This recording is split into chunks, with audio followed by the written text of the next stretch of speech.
All right, let's jump right in. Today, we're heading to Rome because something major is about to change at one of the most famous landmarks on the planet, the Trevi Fountain.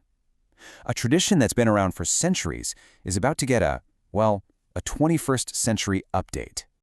So what's all the fuss about? Well, to really get why this is such a big deal, we've got to talk about the magic of that coin toss.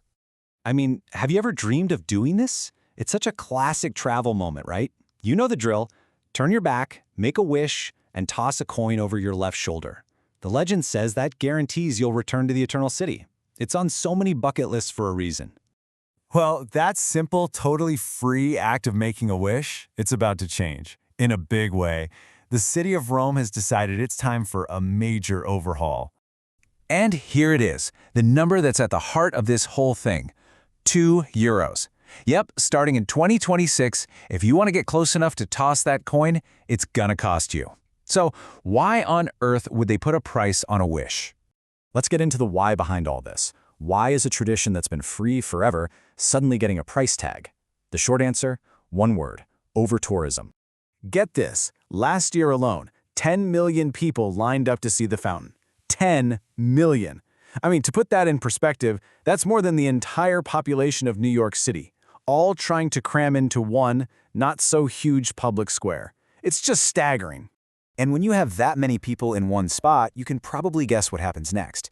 It's not just crowded. It can get downright dangerous. You've got a huge spike in things like pickpocketing, and sadly, people just not treating this incredible piece of history with the respect it deserves. So this new fee isn't just some idea they pulled out of thin air. They've actually been testing things out. They've experimented with organized lines and even time limits. And you know what? It worked. They found they could manage the crowds way better, and that success is basically what led to this bigger plan. Okay, so we know the why. Now let's talk about the how. How is this new system actually going to work? What can you expect if you show up to the Trevi Fountain in 2026? So here's the deal, plain and simple. They're calling it the Trevi Toll. But, and this is a really important but, it's not a fee to see the fountain. Nope, it's a fee to get down onto those famous steps right by the water where you actually do the whole coin toss thing.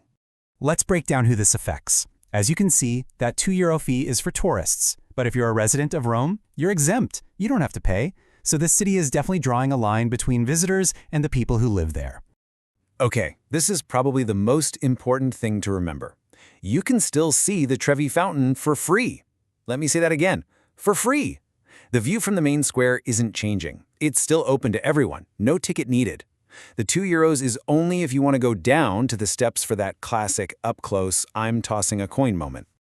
So mark your calendars. This all kicks off on February 2nd, 2026. And the fee only applies during the day, when it's busiest. But here's a little pro tip for you. If you go late in the evening, access is still totally free for everyone. Plus, it's probably way more magical without the huge crowds, right? All right, let's address the elephant in the room. Is this just a cash grab? A way for the city to make more money? Well, Rome's leaders are saying absolutely not. They insist the real reason is about something way more important. And here's the official word, straight from the city's leaders. The main goal isn't profit, it's crowd control. Simple as that. They want to make the whole experience safer, more enjoyable, and honestly, to protect the fountain itself from the sheer wear and tear of millions of people visiting every year. And what about the money they do collect? Well, it's not going into a black hole. The plan is to put it right back into the city, using it to take care of other historic sites, make the visitor experience even better, and fund other projects to make tourism more sustainable. You know, this whole thing with the Trevi Fountain, it's not just about Rome. We need to zoom out a bit because this is part of a much, much bigger conversation that's happening all over the world about the future of travel. Think about it. You've got cities like Venice, Barcelona, Amsterdam. They're all wrestling with the exact same problem. How do you welcome tourists without destroying the very thing they came to see or making life miserable for the locals?